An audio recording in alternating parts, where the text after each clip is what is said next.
There have been concerns there about the ruling ZANU-PF government's perceived efforts to stifle dissenting voices, even though they insist that this is not the case. But is the government's asserted commitment to free and fair election at all legitimate? Brand reputation expert Tshepo Matseba joins me now live from Johannesburg on this particular topic. Tshepo, great to speak to you. Now, let's break down certainly the conversation that Chris Morolang had with my colleague Tembekile Mkhototo. What's your immediate reaction? Yeah, good evening. It is saddening actually to see that the situation in Zimbabwe is actually deepening and that the hegemony of the ruling ZANU-PF is so entrenched that it's explicit even between the state and foreign nationals, and actually saddening, more saddening because here you had independent researchers who are there to observe elections, and the imagination. I mean, I've heard atrocious stories about what happens in Zimbabwe, and at some point I have cancelled my intent to travel to that country because of the fears of being arrested and being treated in a very, very inhumane fashion. Now, I mean, there's no threat that the researchers actually pose to government to a point where they have to be treated as if they are suspects.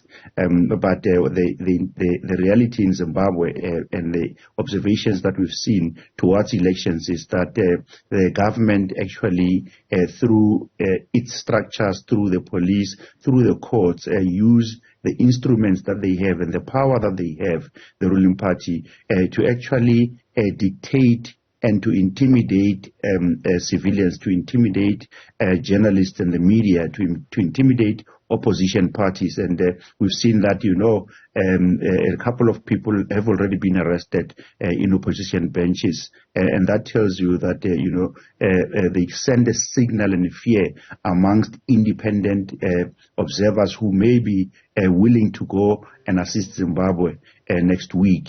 They send that signal to say that if you come here, the likelihood is that you would be treated in this fashion. And in that sense, people are likely to distance themselves from Zimbabwe.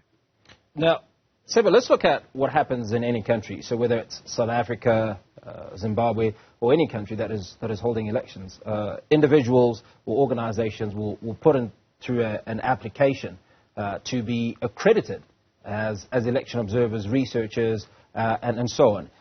Are you convinced that this process was followed through from that interview that we've just watched? No. Look, I would imagine that the team, and I can only speak from what I've heard, the team went through the process of accreditation.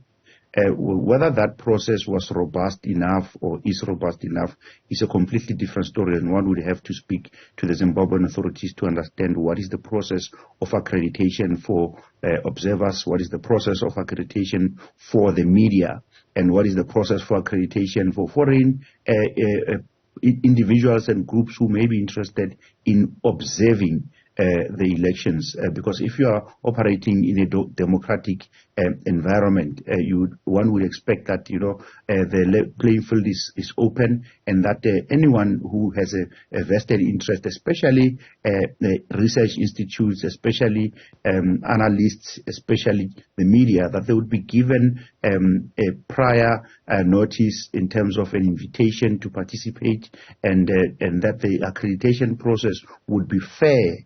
And allow, and not necessarily intimidating. And from what I was hearing, I'm hearing actions of intimidation and instilling fear, and sending a message to others who may want to go in that environment to say, when you get here, prepare yourself for hostility. Now, the one thing that I heard from Chris Morolang in his explanation is that he had a conversation with the Zimbabwean authorities in South Africa. He had a letter of invitation from his partners in Zimbabwe. But I did not hear him say that he had accreditation received from the Zimbabwean authorities. I'm not sure if you picked that up in the conversation.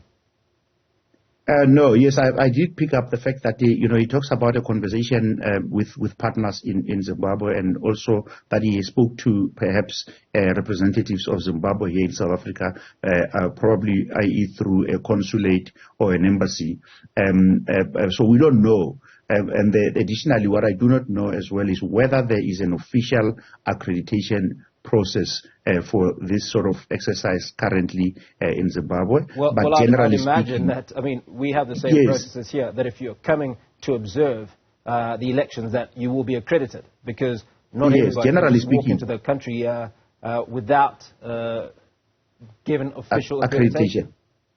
Absolutely. Generally speaking, I would say one would expect that that process is intact. I have not checked. It's something to look at. But generally speaking, we all go through accreditation. We just came out of the Russia-Africa Summit in St. Petersburg, and we went through accreditation to go there, even though we were invited by our counterparts in Russia. So one would expect that that process exists, and it didn't sound like there was a thorough preparation on the part of Crisp and perhaps his team. But the reality is that we do not know.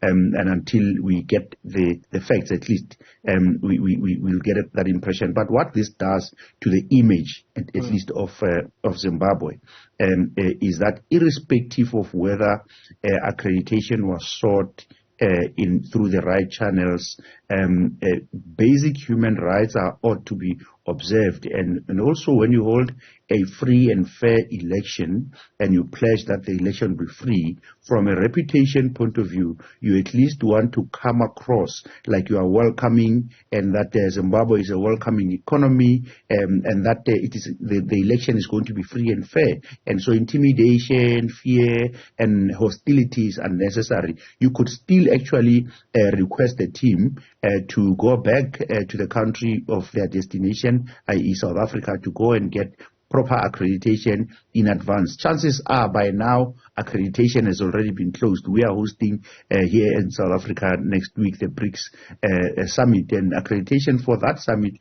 was closed about 2 to 3 weeks ago for media and other interested parties. And so one would expect that at least at the bare minimum there is a constructive conversation. But it doesn't change the fact that when you look at Zimbabwe as a country, Zimbabwe, at least in recent times and recent weeks, it comes across like the government and the ruling party is tone deaf towards the realities of what the Zimbabwean people are facing. For example, more than 6 hours, and sometimes some people say even sometimes more than 8 hours of power outages, to a point where gas stations are having the inability to operate and serve customers, inflation at a high rate, and additionally high levels of unemployment, and the currency being devalued significantly, access to food being and basics being a continuous difficulty, and the president of ZANU-PF